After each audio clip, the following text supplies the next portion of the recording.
The story of Dr. Kildare. Whatsoever house I enter, there will I go for the benefit of the sick. And whatsoever things I see or hear concerning the life of men, I will keep silence thereon, counting such things to be held as sacred trusts. I will exercise my art solely for the cure of my faith. The story of Dr. Kildare, starring Ayres and Lionel Barrymore. Metro-Goldwyn-Mayer brought you those famous motion pictures. Now this exciting, heartwarming series is heard on radio. In just a moment, the story of Dr. Kildare. But first, your announcer.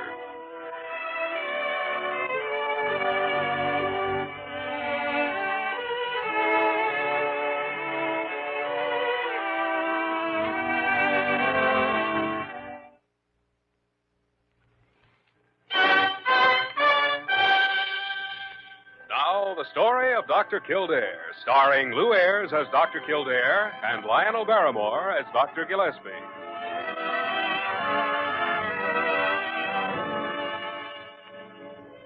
Blair General Hospital, one of the great citadels of American medicine. A clump of gray-white buildings planted deep in the heart of New York.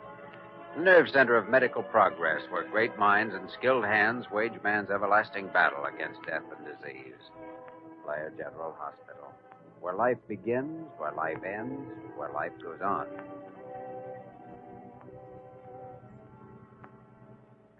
Jimmy, there's only one type of problem case in medicine that a doctor can't do anything about. And that's the problem of the patient himself. Well, it's a little hard to imagine a case without a patient, Dr. I Gillespie. mean the patient who won't cooperate. Oh. No, I can quote you one example after another, right from my own practice. Well, way back in 1934, there was a... All right, I'll buy it. This is one of those discussions that could last for hours, but I've got a night off, and I've got a date. Ooh, well, now. It's different. Miss Werner, Jimmy, huh? That's right.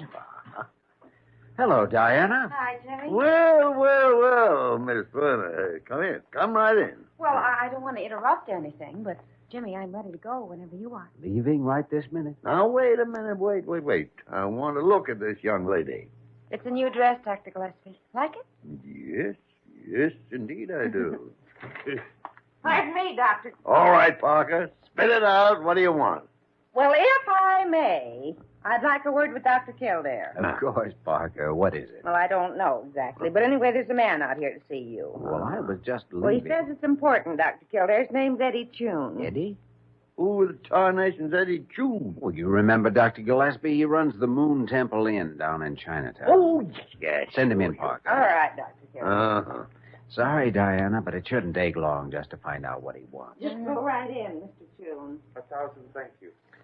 Hello, Eddie. How are you? Greetings, firstborn, and many respects to you, old philosopher. Mr. Chun? This is Miss Werner. Hello. I'm honored. Jimmy, by all tradition, we should continue these formalities for 20 or 30 minutes, but... Yes, I agree with you. My grandfather, I fear, will not be so modern when you talk with him. It's about him that I've come. Oh?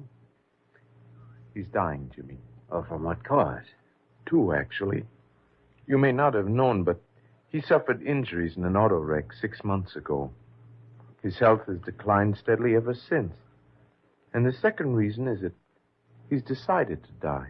Well, Jimmy, there's a case for you. He has agreed to permit an examination, nothing more. And only if I brought you within the hour. Ling is a very stubborn man. Ling Ko?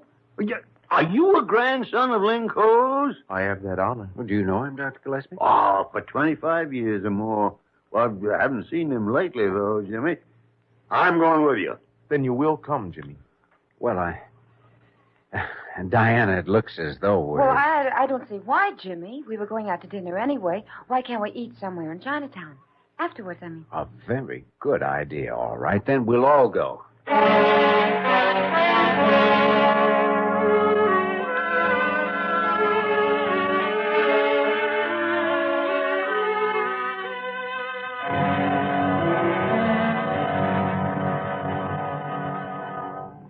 It is assumed this examination is permitted only in deference to excessive arguments by firstborn grandson. Who is humbly grateful. I understand, Mr. Ling. Now, Take a breath and let it out slowly.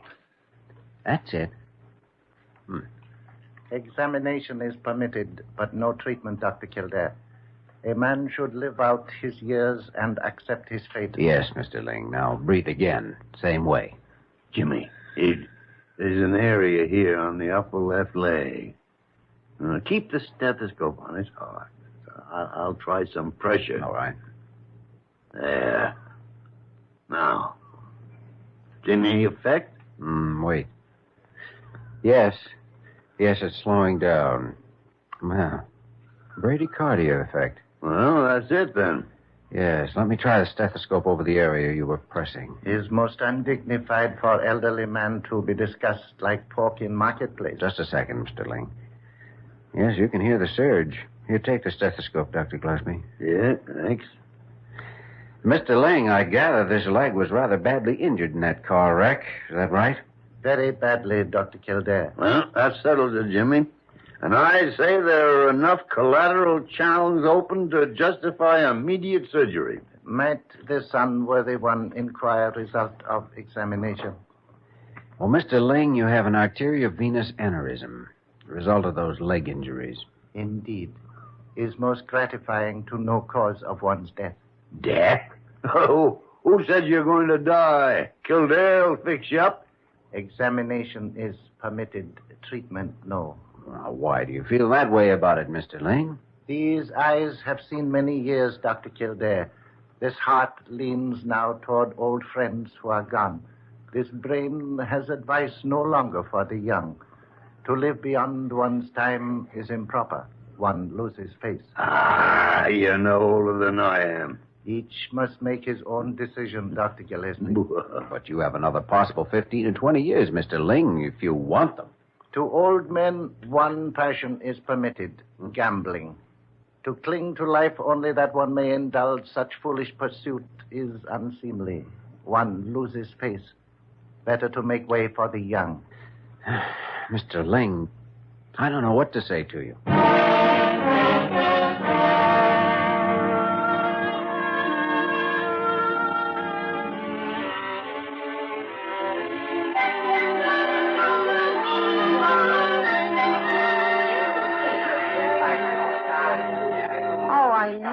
You feel, Jimmy. What can you say?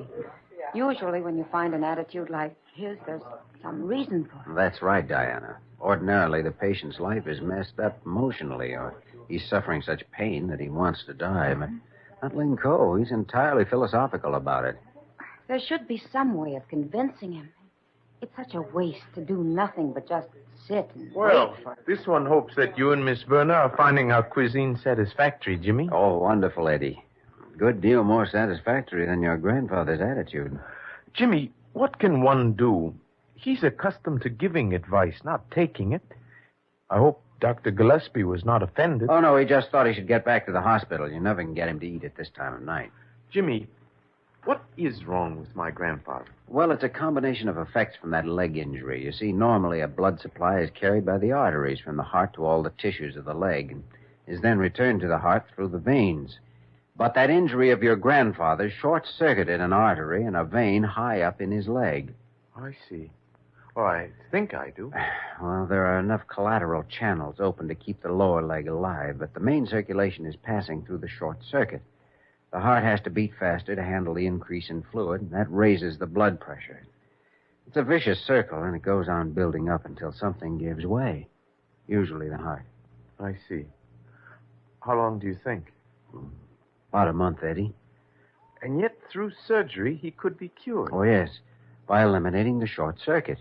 I've seen amazing recoveries, sometimes in a matter of days. Life does have its ironies. And now it is time for my big surprise. The cook has prepared special for you, sui chi yuk. Sounds terrific, doesn't it? Oh, you have to like it, Jimmy, or the cook loses face. Pardon me now. Uh-huh. He's awfully nice, Jimmy. Eddie? Mm-hmm. Yeah, he's great. And I love this place. Do I sound silly if I say it's romantic? No, as a matter of fact, it is romantic. Moon Temple Inn. Even the name. It's like pagoda bells and pear blossom. Yeah, it is. Jimmy, what are you thinking about? Well, Linko. Oh.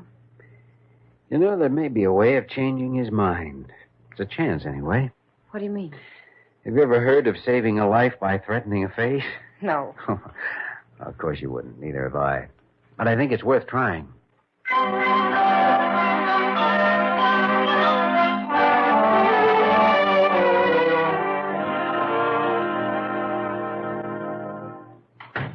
Oh, good morning, Dr. Gillespie. You have an appointment in 10 minutes. Marcus!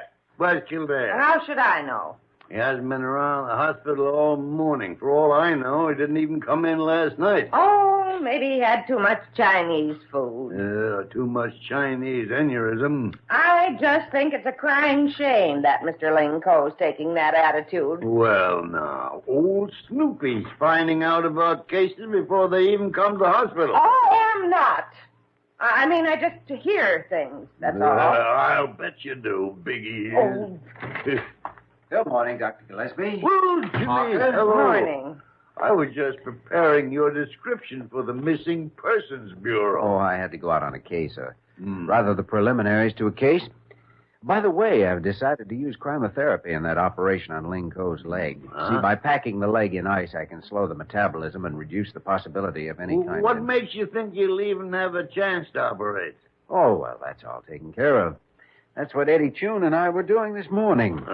Here, take a look. Chinatown News. I can't read this stuff. Neither can I, but I have a translation of the item Eddie managed to have planted in this morning's edition. What are you talking about? Now, let's see. Reads, quote, "It is a great misfortune when an elderly scholar, long honored for his wisdom and understanding, chooses voluntary oblivion rather than face the problems of life. Now, wait a minute. It has been wisely said that cowardice is one of the unforgivable faults," unquote. Well, there it is. Eddie thinks it'll work. Work? How? It's a matter of Oriental philosophy. You see, if Ling Ko were to follow through with his decision after this, he'd lose face with his friends. And to a Chinese traditionalist, that's a fate worse than death. Jimmy, you're out of your mind. Maybe. Anyway, Eddie agrees with me, and he ought to know. I've tentatively scheduled an operating room for day after tomorrow. It'll never work. I'll get it. Miss Parker speaking. Yes, just a moment. It's for you, Dr. Kildare. Mr. Ling Ko's calling. Uh-oh. Like to arrange for an ambulance, Dr. Gillespie? Kildare speaking. Dr. Kildare, most unfortunate thing done by you and unworthy grandson, Eddie Chun. Oh. Well, I think the end justifies the means. Means will lead to no end, Dr. Kildare.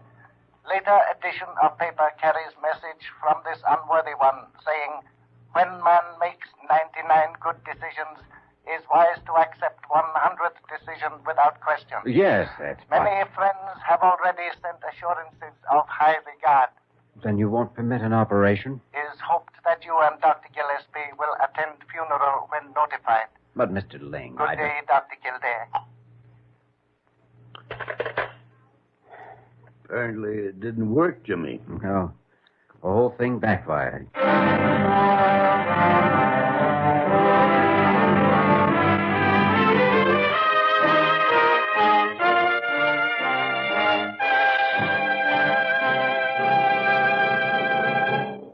We return to the story of Dr. Kildare in just a moment.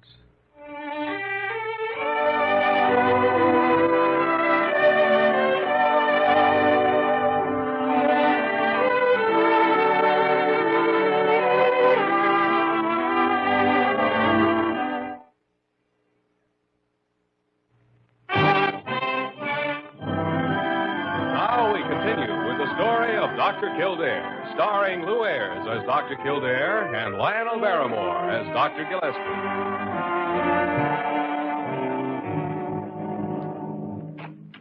Hello, Parker. Oh, Dr. Kildare, there's a patient waiting to see you. New one or an old one? Well, a new one, I think. Her name's Sam Chun. June? Must be related to Eddie. Well, she filled out a card here, so... Oh, here it is. Yes, husband Eddie Chun. She's his wife. Wonder what's wrong with her. Well, I'm not a diagnostician, Dr. Kildare. But Oh, that's it, huh? Maybe I'd better see her as soon as I get it. Confounded tarnation. You know, Parker, there's one thing about Dr. Gillespie. He never loses his sunny disposition. Confidence. If there's any more asinine method of wasting time, I've never heard of it. Parker, who's the girl in the outer office?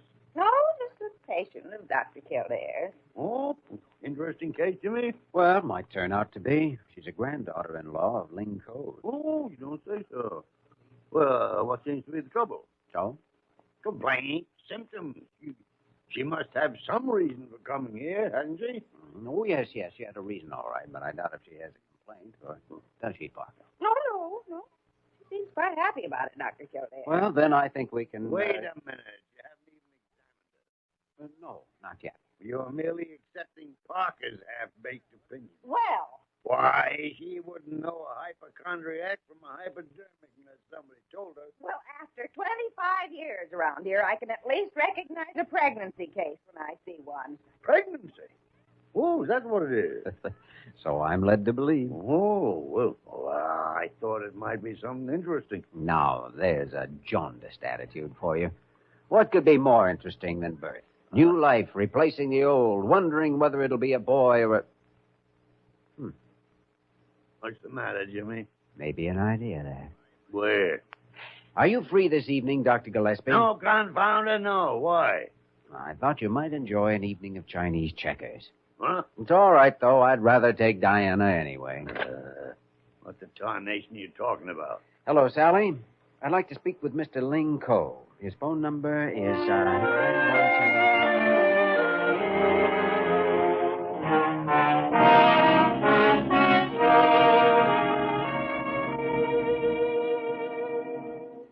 I'm still betting on you, Jimmy. This time, I think you're going to win.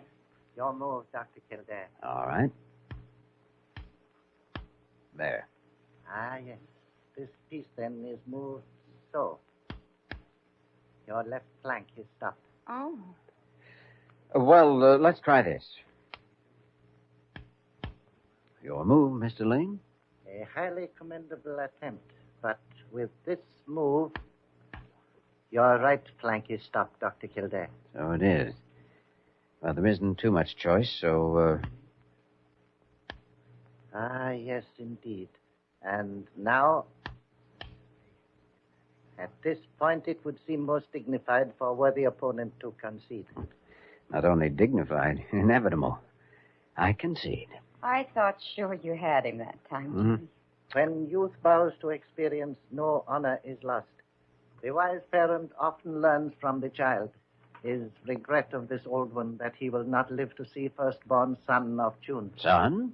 Well, I hate to disappoint you, but Mrs. Chun is going to have a girl. 1,000 pardons for contradictions, Dr. Kildare. Horoscope has been cast. Child will be a boy. Oh, no, there's really no doubt about it. You see, this is a subject that's in my field. In fact, I'll bet on it. Is policy of this unworthy one never to decline wager? Name amount, please. Well, staff doctors aren't exactly overpaid.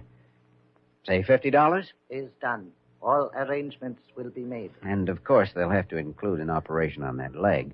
Otherwise, you won't be here to pay me when the baby is born. That is meaning of arrangements, Dr. Kildare. Oh? $50 will be left in bank with full instructions. Left flank stopped. I think, though, that a man of strong gambling instincts would surely want to know the outcome of the bet. Just curiosity, if nothing else. Outcome is already known. Child will be a son. Right flank stopped. As for attraction in living, to hold great-grandson in arms, must advise Linko has already 9 great-grandchildren. Is no novelty. Your move, Dr. Kildare. Move? What move? For the second time, Mr. Ling, I concede.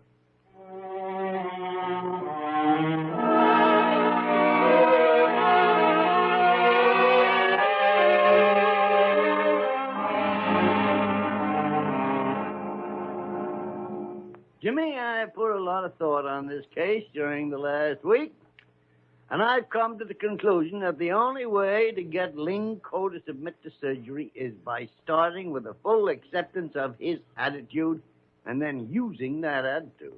And just how do I go about doing well, that? it's just the trouble. In the first place, he's already suspicious of you.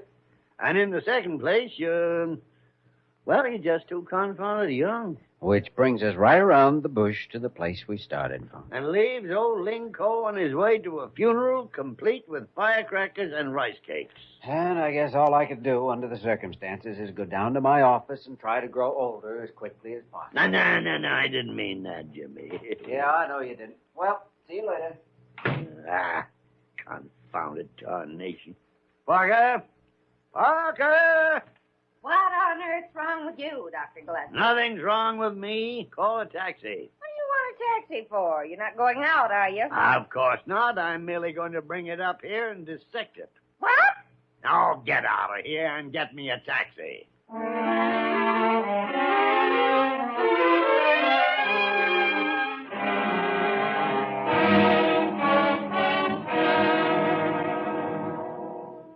It's strange how life seems to balance, Dr. Gillespie, one thing against another when one grows very old. You know, that's one thing young Kildare can't understand. The passions grow cold, as someone said, and then philosophy grows out of the ashes. Is same with young members of Ling family. They make the days noisy with wailings and pleas. This old one can find little peace. Well, they just don't understand how we can look at things differently. See? They're too young. No, same way with Kildare. He's a good doctor, all right, but sometimes his enthusiasm runs away with him. He has been most insistent. Yeah, sure. He's thoroughly convinced the operation should be tried, even if there's only one chance in 100 you'll live through it. Was understood operation is quite simple. Oh, no, it's a long way from simple. Huh? Kildare simply can't get it through his head that man might want to be left alone, live out his days in peace. Is feared there will be no peace. Relatives are most troublesome. Yes, too bad they won't let a man enjoy his last 2 or 3 weeks in calmness and meditation. Would cause them much happiness if this old one should submit to operation. Oh, yeah, I suppose it would. Dr. Kildare also. Oh. Please inform him operation will be performed tomorrow morning. You mean you tomorrow morning? Oh, by the great horn spoon.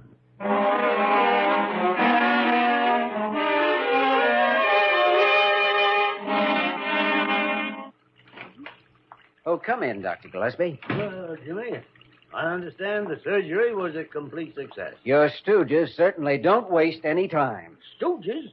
I don't know what you're talking about. Well, was it or wasn't it? It was. Dr. Gillespie, I still don't know how you got him to do it. I mean, change his mind. Well, it was merely a matter of the old understanding the old. Hands across the sea, huh? And, of course, an application of Oriental psychology. Tell me more, Doctor. After all, you know, there's more than one way of skinning a cat. Could be. Only where does Oriental psychology come in? That's not a Chinese proverb. Well, now, Jimmy, I wouldn't be too sure of that. You want to bet?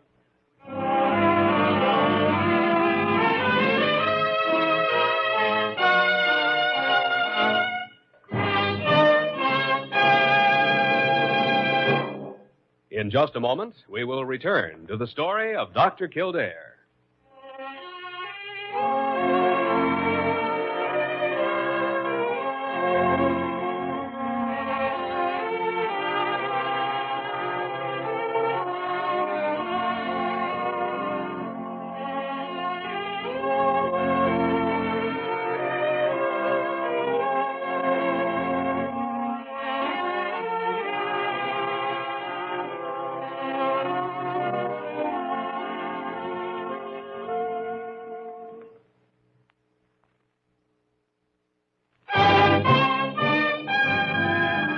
And now, once again, the story of Dr. Kildare, starring Lou Ayres as Dr. Kildare and Lionel Barrymore as Dr. Gillespie.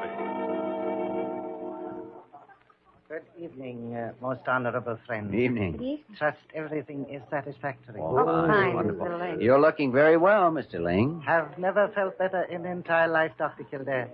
is feared this unworthy one faces prospect of many years more living. Oh, no, isn't that too bad? What an unpleasant prospect. Prospect is not too displeasing, Dr. Gillespie. Dr. Kildare, it is, of course, most impolite to remind you of occasion for this banquet. However... Yes, I know. Eddie Chune double-crossed me and had a son, and I owe you $50. Here you are. 1,000 thank yous, Dr. Kildare. Dr. Gillespie, is thought of this old one that you might enjoy a game of Chinese checkers in quiet alcove across room? Oh, sure. Yeah, that sounds interesting. Of course, I've never played the game. It is very simple. Young people will excuse old ones. Oh, sure. Go ahead. We'll have dishes sent over. This way, Dr. Gillespie. Eh? After you have learned game, perhaps small wagers could be made. Oh, sure, Mr. Ling. Yeah, why not? Uh-oh. You suppose I ought to warn him? What good would it do? He's stubborn enough to bet anyway. Sure he would. Well, he'll just have to learn for himself. So, then let's talk about us. Oh, not us. You. About how you look in that gown, the way you're wearing your hair, and your eyes, and that smile that's just now breaking through. It sounds awfully nice, Jimmy. Mm-hmm. For a start. Good. Then what do you say we go on from there?